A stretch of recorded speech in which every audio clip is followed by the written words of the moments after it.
சேப்பங்கிழங்கு ரோஸ்ட்னா ரொம்ப பிடிக்கும். ஆனா அதை செய்யறதுக்கு ரொம்ப நேரம் ஆகும். யாரால இருக்க அவ்வளவு நேரம் அடுப்பு கிட்ட நிக்கிறது அப்படின்னு தோணுதா? அப்படின்னா இந்த சிம்பிள் ட்ரிக் ஃபாலோ பண்ணி பாருங்க.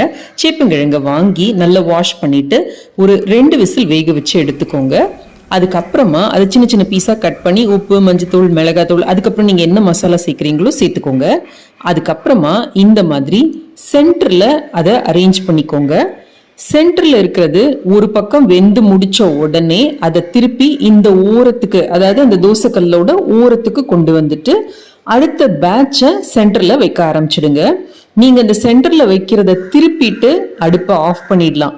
ஸோ இந்த நேரத்துக்குள்ளார உங்களுக்கு ஓரத்தில் இருக்கிறதும் நல்ல கிறிஸ்பி ஆயிடும், சென்டர்ல இருக்கிறதும் நல்ல கிறிஸ்ப் ஆயிடும். ஸோ நிமிஷமா உங்களுக்கு வேலை ஆன மாதிரி இருக்கும். சேப்பங்கிழங்கு ரோஸ்ட் நீங்க பிஸியான கால நேரத்துல கூட செய்யலாம்.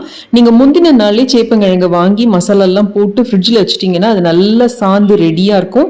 அடுத்த நாள் காலையில நீங்க இந்த மாதிரி தோசைக்கல்ல போட்டு எடுத்தீங்கன்னா ரொம்ப ரொம்ப ஈஸியா இருக்கும். ட்ரை பண்ணி பாருங்க.